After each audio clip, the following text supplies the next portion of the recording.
Career మొదలుపెట్టి ఎక్కువ కాలం కాలేదు కానీ ఇప్పటికే తనకంటూ ఒక మార్కెట్ని సంపాదించుకున్నాడు సాయి ధరమ్ తేజ్.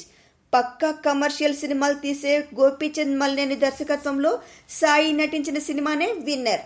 ఈ మధ్య కాలంలో వీళ్ళిద్దరి ఫామ్ పర్వాలేదు అనిపించేలా ఉండడంతో విన్నర్ మీద మంచి అంచనాలున్నాయి. మరి అంచనాలకు తగ్గట్టుగా విన్నర్ తీర్చిదిద్దబడిందో లేదో చూద్దామా. ఇక కథలోకి వెళ్తే రామ్ అంటే సాయి ధరమ్ తేజ్కి హార్స్ రేస్ అస్సలు పడదు. అథ్లెట్గా ఎదగాలి అనుకున్న సితారని చూసి లవ్లో పడతాడు. కానీ సితారకి యువ ఠాకూర్ అనూప్ సింగ్నిచ్చి పెళ్లి చేయాలి అనుకుంటారు పెద్దలు. ఇప్పుడు రామ్ సితారని గెలుచుకోవాలంటే యువతో గుర్రపు స్వారీలో గెలవాలి. మరి రామ్ సితారని ఛాలెంజ్ని గెలుచుకుని విన్నర్గా నిలిచాడా లేదా అనేది మనం తెర మీద చూడాల్సింది. ఇక నటీనటుల విషయానికి వస్తే సాయి ధరమ్ లుక్ పరంగా కొత్తగా కనిపించాడు.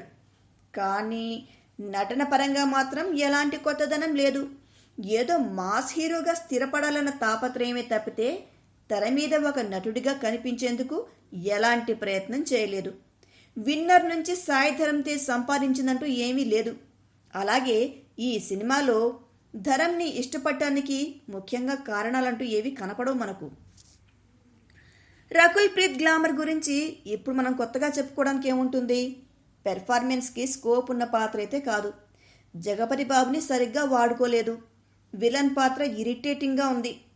కమెడియన్స్ నవ్వించడానికి విశ్వ ప్రయత్నాలు చేశారు. ఇక టెక్నీషియన్స్ విషయానికి వస్తే తమన్ పాటల్లో ఓ సితారా ఒక్కటే మెప్పిస్తుంది. బ్యాక్గ్రౌండ్ స్కోర్ చాలా డల్గా పసలేనిదిగా ఉంది. అసలే బలం లేని కథా కథనాలకు నేపథ్య సంగీతం మరొక పెద్ద మైనస్.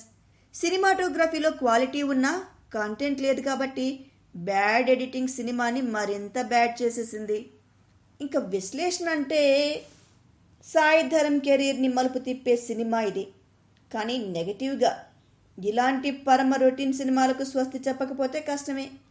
పాత చింతకాయ పచ్చడి కంటే ఘోరమైన నేరేషన్.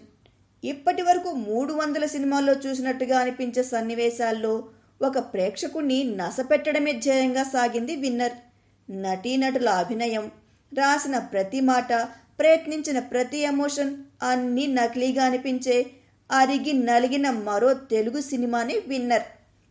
కొత్తగా తీసుకొచ్చిన గుర్రపు స్వారీ అయినా కొంచెం ఆసక్తి పుట్టిస్తుందంటే అది లేదు. ఏదో అనసూయ ఐటెం సాంగ్ని చూడాలని మాస్ ప్రేక్షకులు ఆసక్తి చూపించడమే తప్ప మరొక ఆసక్తికరమైన అంశం అంటూ ఏమీ లేదు.